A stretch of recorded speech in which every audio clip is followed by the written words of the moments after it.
Hello everyone. Today I have brought some important MCQs biology based on human reproductive system, reproduction in plants and animals. Based on reproduction in plants and animals से कुछ important MCQs हैं last moment revision के लिए. So guys, let's start. First question is, which of these can undergo fragmentation? Fragmentation is a method of asexual reproduction. तो option is amoeba. Amoeba में होता है binary fission, east में होता है बडिंग, तो spirogyra is the right option. Okay guys, next question is which of the following does not happen in sexual reproduction. Sexual mode of reproduction में इनमें से कौन सा नहीं होता है? बाइनरी फिजन नहीं होता, मल्टीपल फिजन नहीं होता, फर्टिलाइजेशन नहीं होता, या बडिंग नहीं होता. तो यहाँ पे कह रहा है आपको, देखिए which of the following does not happen in sexual reproduction. तो सेक्सुअल रिप्रोडक्शन में क्या क्या नहीं होता, सॉरी यहाँ पर होना चाहिए हमारा असेक्सुअल रिप्रोडक्शन. इन असेक्सुअल रिप्रोडक्शन, असेक्सुअल रिप्रोडक्शन में बाइनरी फिजन होता है, मल्टीपल फिजन होता है, बडिंग होता है, फर्टिलाइजेशन नहीं होता. तो fertilisation is right option, C is right option. यहाँ पर ये ऑप्शन सही है. फर्टिलाइजेशन जो है असेक्सुअल मोड ऑफ रिप्रोडक्शन में नहीं होता, तो C option is right option. Okay guys, third question is the method commonly used to produce new rose plant. New rose plant को पता है सबको कि न्यू एक रोज प्लांट है, उसके स्टेम कटिंग के जरिए न्यू रोज प्लांट हम ग्रो कर सकते हैं. तो ये बहुत इजी क्वेश्चन है, कटिंग. ठीक है स्टूडेंट्स. उसके बाद से फोर्थ क्वेश्चन है, which of the following is form during the tissue culture. Tissue culture एक आर्टिफिशियल मेथड होता है प्लांट्स ग्रोइंग का. तो उसमें जो एक स्ट्रक्चर डेवलप होता है टिश्यू कल्चर में, दैट इज कॉल्ड कैलस. तो दिस इज राइट ऑप्शन. ये एम्ब्रियो तो आपको सेक्सुअल मोड ऑफ रिप्रोडक्शन में बनता है. कोटिलेडन सीड्स के पार्ट होते हैं उनको कहते हैं. गैमेट्स जो होते हैं वो मेल और फीमेल गैमेट्स जो होते हैं, स्पर्म और ओवम, उनको कहा जाता है. तो callus is the right option. अब स्टूडेंट्स हम आते हैं यहाँ पे एमसीक्यू लिखने में हमारा बहुत टाइम वो था, कंज्यूमिंग प्रोसेस था, इसलिए हमने कुछ क्वेश्चंस को fill in the blanks type को हमने बना लिया है. ओके, तो fifth question is the fusion of male and female gametes result in the formation of. Male और फीमेल गैमेट्स जब फ्यूज होते हैं तो इस प्रोसेस को फर्टिलाइजेशन कहते हैं. और फर्टिलाइजेशन के बाद जो चीज बनती है वो होता है जाइगोट. जाइगोट का फॉर्मेशन होता है और ये जाइगोट फॉर्म होता है. और आपको ये भी बता दें कि फर्टिलाइजेशन का जो प्रोसेस है वो फीमेल के जो फ्लोपियन ट्यूब होता है या ओविडक्ट होता है, वहां पे फर्टिलाइजेशन का प्रोसेस होता है. उसके बाद जाइगोट का फॉर्मेशन होता है. जाइगोट बनने के बाद वो माइटोटिक सेल डिवीजन के जरिए वो रैपिडली डिवाइड होता है और फिर वो आकर के यूट्रस के वॉल पे इम्प्लांट होता है. तो यहाँ पर जाइगोट.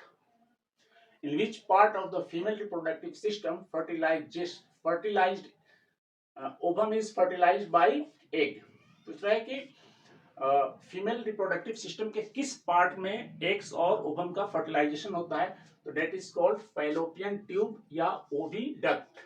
आसान नाम लिखिए, ओविडक्ट या फैलोपियन ट्यूब. ठीक है. ओवरी से दोनों तरफ से ओवरी जो होते हैं, यहाँ से ओवरी से एक ट्यूब जाता है, इस ओवरी से भी एक ट्यूब जाता है इधर, और यहाँ पर जो यूट्रस होता है तो this is called fallopian tube. यहाँ पर ओवरी से एग रिलीज होते हैं और फैलोपियन ट्यूब की तरफ मूव करता है यहाँ से, और यहाँ से स्पर्म जाता है और फर्टिलाइजेशन यहाँ पे होता है. तो फैलोपियन ट्यूब या ओविडक्ट के अंदर फर्टिलाइजेशन का प्रोसेस होता है. Okay guys, next is in human female the fertilized eggs gets implanted. अभी मैंने बताया कि जब फर्टिलाइजेशन हो जाता है, फर्टिलाइजेशन का प्रोसेस हो गया कंप्लीट, जाइगोट का फॉर्मेशन हो गया और वो माइटोटिक सेल डिवीजन के जरिए डिवाइड होता है, उसके बाद से उसका इम्प्लांटेशन होता है यूट्रस वॉल पे. यूट्रस, फीमेल के यूट्रस के वॉल में इसका इम्प्लांटेशन होता है और वहां से वो ग्रो होने लगता है. और ग्रो के बाद नेक्स्ट एम्ब्रियो, एम्ब्रियो के बाद फेटस, फेटस के बाद वो डेवलपिंग स्टेजेस आते हैं उसके बाद से after 9th month of gestation period birth होता है बेबी का। नेक्स्ट क्वेश्चन है the ovary release an egg approximately every 28 days। 28 दिनों का जो होता है, बोलते हैं कि मेंस्ट्रुअल साइकिल या एमसी जो होता है वो 28 डेज के बाद, मतलब जो ये ओवरी होता है वो एक रिलीज करता है हमारा कितना, 28 दिनों के बाद, लगभग 28 डेज के बाद एक एक रिलीज करेगा, या तो ये रिलीज करेगा या ये रिलीज करेगा, दोनों एक साथ रिलीज नहीं करते हैं, सॉरी। तो ये 28 डेज के बाद रिलीज होता है। उसके बाद अगर फिजिकल कॉन्टेक्ट होता है तो फर्टिलाइजेशन होगा, और फर्टिलाइजेशन के बाद क्या होगा, जाइगोट फॉर्मेशन होगा and the woman is said to be pregnant. ठीक है। अदरवाइज फर्टिलाइजेशन अगर नहीं होता है तो फिर वो यूट्रस के वॉल्स में जो स्वेलिंग होती है, जो ब्लड्स होते हैं और म्यूकस, वो वेजाइना से फ्लो होने लगते हैं, जिसको हम मेंस्ट्रुअल साइकिल बोलते हैं। ठीक है। Next question is which of this is not a sexually transmitted disease? Which of the following is not a sexually transmitted disease? ये आपको एमसीक्यूज नहीं बन पा रहा था तो मैंने ऐसे ही बना दिया एमसीक्यूज टाइप का। AIDS, acquired immunodeficiency syndrome, this is a sexually transmitted disease. Syphilis, this is a sexually transmitted disease. Typhoid is not a sexually transmitted disease, ये सेक्सुअल ट्रांसमिशन से नहीं होता है। गोनोरिया भी सेक्सुअली ट्रांसमिटेड डिजीज है। तो ए sexually transmitted disease को हम एसटीडीज कहते हैं, सेक्सुअली ट्रांसमिटेड डिजीजेस। तो एड्स सेक्सुअली ट्रांसमिटेड डिजीज है, सिफिलिस है, गोनोरिया है, टाइफाइड नहीं है, तो typhoid is the right option. Okay guys, next 10 question है the developing foetus obtain nourishment from the mother's blood through. देखिए, अब आपने जान लिया कि फर्टिलाइजेशन हो गया, और फर्टिलाइजेशन के बाद जो है वो यूट्रस के वॉल पे आकर के वो जाइगोट का इम्प्लांटेशन हुआ, और वहां से डेवलपिंग स्टेजेस शुरू होते हैं। तो जब वो फेटस होता है तो उसको नरिशमेंट चाहिए होता है।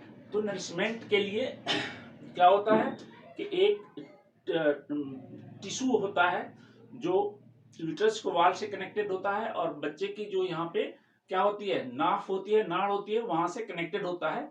तो वहां से उसको नरिशमेंट मिलता रहता है। तो उस पार्ट को हम प्लेसेंटा बोलते हैं। क्या बोलते हैं उस टिश्यू को? प्लेसेंटा। बहुत ही इंपॉर्टेंट रोल प्ले करता है placenta during the pregnancy through out the 9 month of the period. 280 days का जो पीरियड होता है, 9th month या 40 वीक्स का जो हमारा ये गेस्टेशन पीरियड होता है, 9th month कह लीजिए, 28 डेज कह लीजिए, 40 वीक्स कह लीजिए, उसमें प्लेसेंटा के जरिए ही नरिशमेंट मिलता है बेबी को। ठीक है, डेवलपिंग बेबी को, डेवलपिंग जो फेटस होता है उसको। तो ये सारे इंपॉर्टेंट क्वेश्चंस थे जो हमें आपको कराने थे। और एक लास्ट में, द गेस्टेशन पीरियड इज, कितना होता है ये पीरियड? अभी मैंने बताया 280 डेज या 40 वीक्स, ठीक है, या 9th month, लगभग ये होता है। जो यहाँ जो डॉक्टर्स होते हैं, जो गायनेकोलॉजिस्ट होते हैं, उनका एस्टिमेटेड डेट होता है, उस डेट से ये काउंट होता है 9th month। ठीक है, तो उस एस्टिमेटेड डेट से 9th month के बाद पूरा ये बर्थ ऑफ चाइल्ड होता है। ओके गाइस, और मैं आपको ये करूंगा कि रोल ऑफ प्लेसेंटा याद कर लीजिएगा आप। अच्छा, उसके बाद आप ऑस्मो रेगुलेशन जो क्वेश्चंस है वहां पे ब्लड उसमें यूरिन फॉर्मेशन में, वो याद कर लीजिएगा, बहुत ही इंपॉर्टेंट क्वेश्चंस हैं। फिर रिप्रोडक्शन इन एंजियोस्पर्म यानी फ्लावरिंग प्लांट्स में जो रिप्रोडक्शन होता है वो पूरा याद करिएगा आप लोग। Role of hormones, various types of hormone control and coordination के हैं, वो सारे याद करिएगा। ठीक है, और बहुत सारे क्वेश्चंस हैं करने के लिए। मैं बायोलॉजी आप लोगों को उतना डिटेल नहीं पढ़ा पाया, लेकिन ये आज कुछ इंपॉर्टेंट क्वेश्चन आपके लिए लेके आया था, तो ये सब करिए। और सबसे इंपॉर्टेंट, मोस्ट इंपॉर्टेंट, जो what why family planning is important, and what are the various method, question को नोट करिए, why family planning is important and birth control is important and how it is done. ये family planning कैसे होती है, उसके बहुत सारे methods हैं, उसको आप याद करिएगा प्लीज। तो थैंक यू गाइस।